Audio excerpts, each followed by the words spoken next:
Hello and welcome to Devil's Advocate. Should adults be allowed to see what they want on television, or should they accept restrictions in the interest of protecting children? That's the key issue that I shall raise today with the chairperson of the Central Board of Film Certification, Sharmila Tagore.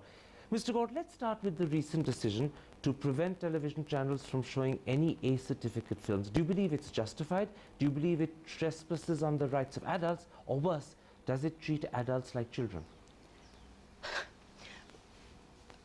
First, let me tell you that this is not a very recent thing.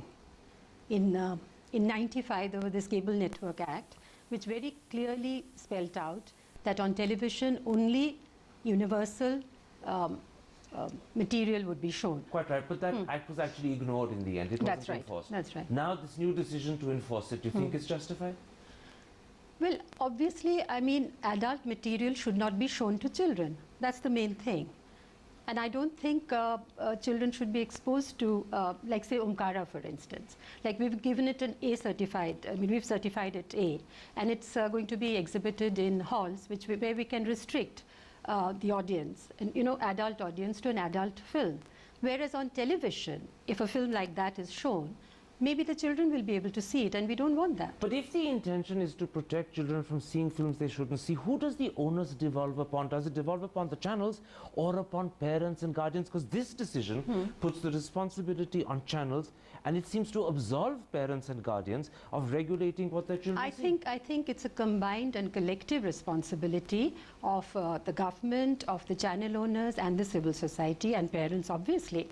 But you know, nowhere in the world this happens. I mean, there is a time for adult films. It's not shown. Absolutely. In England, for example, there is what's called a watershed hour. That's right. After 9 p.m., adult footage, adult films, or films with a certain percentage of violence cannot be shown. That's right. Would that not have been a more sensible thing to do in India? To permit the showing of A-certificate films after, say, 9 or 10 or even 11. But to ban them all together is to reduce television viewing to what a young 18 or 14 or 16-year-old can take, which is perhaps unfair on adults. Absolutely, and I think a debate like that can happen.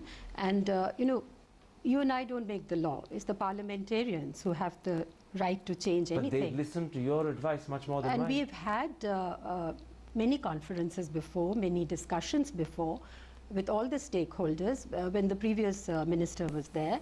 And we were coming to that kind of conclusion that a specified time is necessary for adult viewing, adult screening of adult films. In which case the absolute ban probably took you by surprise.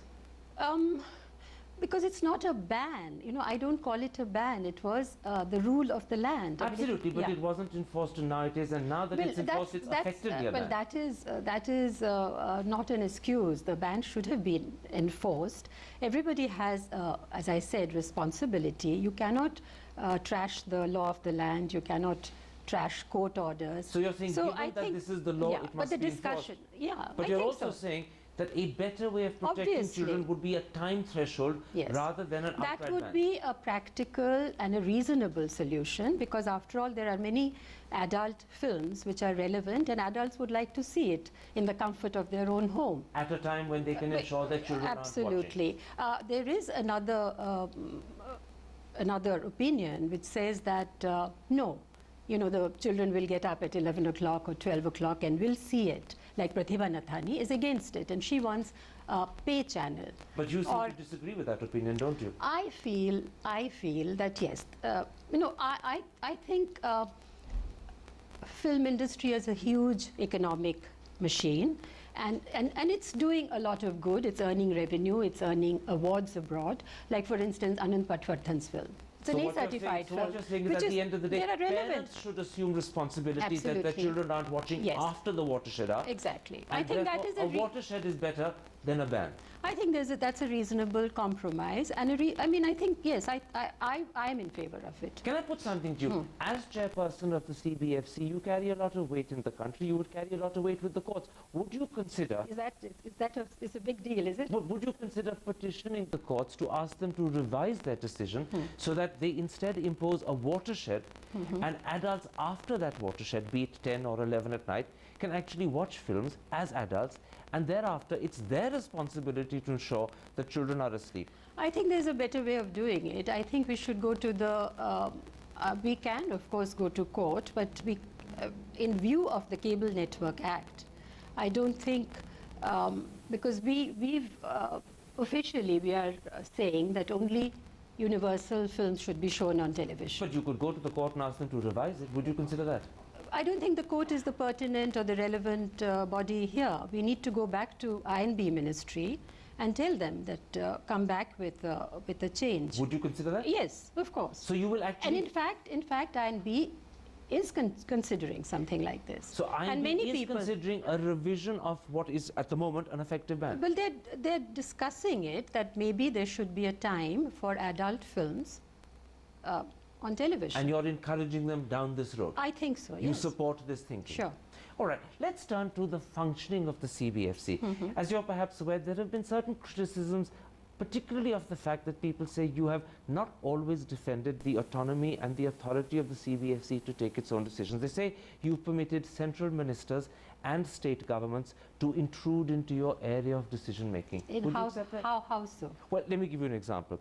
When, for instance, Priya Ranjan Das Munshi decided that he wanted to see Da Vinci Code himself, even though the CBFC had cleared it, you didn't actually lodge a protest. Shouldn't you have done so? Official protest. You know, I feel that it's a teamwork. It's not, I don't, you know, where I'm coming from, I'm trying to make the INB ministry, I mean, it's not them versus us. I think we need to form synergy and obviously have a healthy respect for each other and go forward from there. And unfortunately, I was traveling. I was not here in the country. Had you been here, would you have I most protested? certainly would have picked up the phone and tried to speak to the minister and would have said that please don't do this because it's going to set a very bad precedent, because I think that's my responsibility to do so, because that's why I'm here. Absolutely. And in fact, the critics point out that because you didn't have that opportunity to pick up the phone, now you say it was because you were out of the country at the time, what the minister in effect did was first of all to undermine the autonomy of the CBFC, and secondly to place himself in a position of judgment over your decision, both of which are a bit unfortunate. I don't think it's going to have a very long-lasting, I mean, I'm not taking it like that. It won't be a I precedent. have discussed it with the minister and the ministry, and I have made my position very clear. I think a few magazines have carried my article also. But I think in his defense, I would say that he was coming from the compulsions that he was facing, I don't know what. But in the long run, for a healthy functioning of CBFC vis-a-vis the ministry and vis-a-vis the film industry, the other responsibilities that we have, it is not a very good thing, because you know, our differences, so to speak, come out in the public domain. Right. And everybody then can, like you are asking us questions, that should be avoided. Are you confident this won't become a precedent? Are you confident it won't happen again? I think so. I mean, most certainly I will do my best. I've made my position clear. I don't believe in going to the media and talking about it, because ultimately the media can't solve my problem. To the minister, but I will speak to the people who can do something about it. Let me raise another issue connected with that same film. 7 state governments chose to ban the showing of the film in their states, even though the CBFC had actually cleared it. Sure. And once again, people felt you should have protested against those state governments, because in a sense, this was a little slap in the face of the CBFC. I don't think that was my position at all to protest. If anything, it's the government's decision. There were many other people who could have protested. But were they ill-advised as state governments to ban something which you had cleared? As again, I don't know what their compulsions were. I mean, I'm not a very political person, so I have no idea why they did it. But as a member of civil society, I was somewhat puzzled why it was banned in Punjab or Hyderabad. I can understand perhaps Nagaland, or, you know, but I was a bit puzzled, I must say. And did you also, as chairman of the CBFC, feel that this was unnecessary, that after all, you exist to clear films, once you've cleared it and given it an A certificate, state government should accept it's been done properly? That's where I feel there should be a kind of, you know, togetherness in this. And we should speak to each other more often and present a united front, so the media doesn't get an opportunity like you're getting now to point a finger at us. All right, one other issue. People also say that earlier this year, when it was a question of clearing Rang De Basanti, you referred the matter to the Air Force rather than take the decision immediately yourself. Given that it was your prerogative to take the decision, don't you think that by deferring to the Air Force or the Defense Ministry, you were undermining your autonomy and your authority?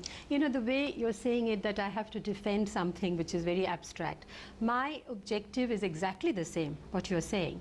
But my objective is to achieve my goal. How I do it, it's my own strategy. And in this particular case, and I bring to this job, 40 years of experience being with the film industry and the mass media structure. I felt, and with my experience, I have seen a film is released and then it runs into problem, like Rising did. And somebody brings a PL, somebody brings a protest, and the film is withdrawn from the theatre. And that causes the producer far more anxiety and problem, etc., because the film then doesn't pick up. So you were in a sense being diplomatic and clearing the problem in advance. I just felt, because it was dealing with defense matter and sensitive matter at that, so I needed to talk to, and we just asked Defense Ministry to respond to that, but I think they wanted to see the movie because everybody came, the minister and all the service chiefs. Let me tell you why people were concerned with that particular decision. They said that suppose the film had been about journalists or lawyers, would you have consulted the Editors Guild or the Bar Association? I mean, have you set a precedent that will be a problem for yourself in the future? I don't think so, because this is a technical, although we know that the MiGs were crashing on a regular basis, that was in the papers, but there were some technical aspects of it.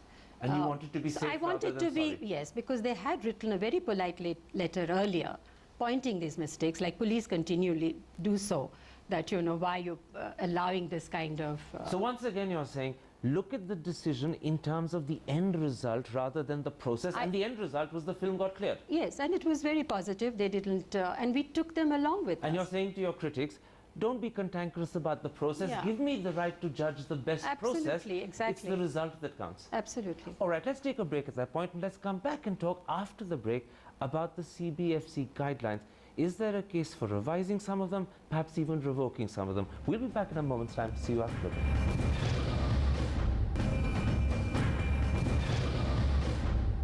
Welcome back to Devil's Advocate and an exclusive interview with the chairperson of the CBFC, Sharmila Tagore. Mr. Tagore, in August, speaking to the Bombay newspaper Midday, you said that you wanted to get permission from the government to give A+ and X certificates to films that contained what was said to be adult content. Does that mean that you don't think banning such films outright or censoring them is in fact the right response? We were recently challenged by a film called Closer, which I thought was a wonderful film, and it has won many awards. But we had problem with the existing guidelines, clearing that, So I just felt that yes, because more and more adult subjects or adult subjects with explicit language, explicit scenes, like Closer didn't have any visual, but the dialogues were very, very explicit. So yes, I felt that there should be a category for such film, so that we, instead of cutting it, censoring it or deleting a few scenes, we can show it in its entity, in entirety. In other words, you're finding a way of permitting adults, regulated by age, seeing adult films, and one way of doing that is to give advanced categories like A+ and X. Sure, that's yes. In 1975, Justice G.D. Khosla, who headed an inquiry into the whole issue of film censorship, said, and I quote, "In a country where the lingam and the yoni are publicly worshipped, and where the book Kama Sutra was written, what will happen if a couple is shown kissing on screen?" Would you broadly agree with that argument? Well, now kissing on screen is being... Very delicately and almost hesitantly. Well, that depends on the producers and the actors, how awkward they are and how free they are. You'd be happier for a bold kiss, a bold, full kiss. It's coming from our point of view. We've allowed a kiss, which if we feel that is aesthetically pleasing and, relevant to the subject and not just a titillating scene. I mean, these are the guilines that we are bound by. This is wonderful. You're suggesting, if I can understand and interpret you, that you're not prurient about kissing on screen, provided it's part and parcel of the story. It's already, it's happening. The kissing has been allowed. Let me push this a little further. In 2002, Vijay Anand, one of your predecessors as head of the CBFC, actually went one critical step further and said that the government should consider legalizing the showing of pornographic films, provided they were shown only in carefully selected special theatres. As he put it, porn is shown everywhere in India clandestinely. The best way to fight this onslaught of blue movies is to show them openly in special theatres with legally authorized licenses. Would you endorse that thing? No, I wouldn't. You wouldn't go endorse so that. far? No, I wouldn't endorse that, because something that is shown underground doesn't have the official stamp of approval on it. So I don't think Indian society or Indian people are ready for it, because there is a cultural difference between India and the rest of the world. I know that I got very liberal friends who say that it's one market economy, one market, one economy. But I think everywhere there is a little bit of difference, and I don't think Indian people are ready for it. So this is a Lakshman Rekha that shouldn't be crossed today. It might 20 years down the line, I have no idea. But not today. People evolve and society evolves, and they get used to a certain thing, and it's no longer taboo. But right at this point of time, I don't think Indian society is ready for it. All right, let's raise another issue, which is very much, I suppose, a concern for the CBFC. Sometimes people argue that films like The Da Vinci Code or The Last Temptation of Christ, because certain communities or large sections of people hold them to be offensive, therefore on those grounds these films should either be censored or perhaps not shown at all. Do you believe that causing offense is a grounds for not showing a film or banning it or censoring it? As you know, freedom of speech has been, or freedom of expression has been guaranteed by the Constitution. But also there is a clause that was added as reasonable restriction. It had many grounds, but one was most certainly to maintain, to strike a balance between that freedom and a larger public interest. So I think, no other government organization is more aware of these different sensibilities that exists in India, because it's very, very diverse, and we deal with it on a daily basis, because what is culturally accepted in south of India may not be accepted in Manipur, etc. But we can only give one certificate. Nationwide. Yes. This is why I asked the question, because as you said, the whole thing hinges upon what is freedom of speech and where does it stop. So we are eternally vigilant of not giving offense, because the idea, we are here for the public, really. So, we need to again interact. Like I said, I'm in one hand civil society, one hand the film industry, another hand the government. Let me push you and put it like this. Do you believe and accept that freedom of speech includes freedom to satirize and mock? Yes, some would say that would be the logical, but as in my position, I come not exactly, I'm of the age that I am today. I have seen India and I have a sense of India.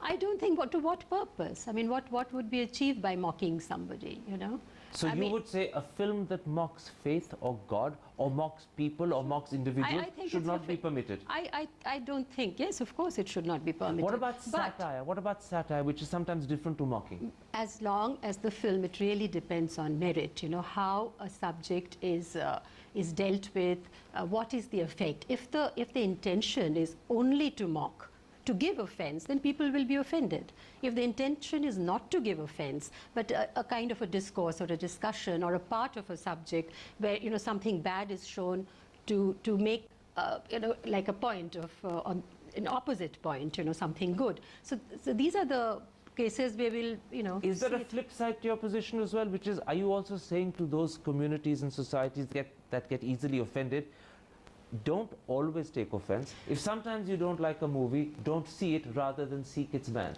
Otherwise, tolerance lies both ways. With due respect, and I hope people will not take offense at what I'm going to say and will allow me to say this, I think it's very seldom people who take offense. It's some organization who speak on their behalf. They get whipped up. I think maybe it's their duty to talk on behalf of their community, but they come forward and, And so you're saying to those organizations or those, in quotes, busybodies, be a little bit more tolerant of other people's right to see. I wouldn't call them busybody. That is their work. They have to be vigilant about. But you're asking them to be more tolerant. A little bit more tolerant, understand, and not so quick to take offense. Because after all, in a matured society, we need to laugh at ourselves sometimes also. And it is not necessarily offensive. I mean, it's a perspective. You don't have to be offended that quickly, I think. If you don't want to be Because offended, you won't find it offensive. some things are bigger than us, and it's been around. For instance, Christianity or Islam or all these. I mean, they've been there for thousands of years. So we don't really need to be offended. It's a question of striking a balance. I think so. Yes. Sharmila Tagore, a pleasure talking to you on Devil's Advocate. Thank you.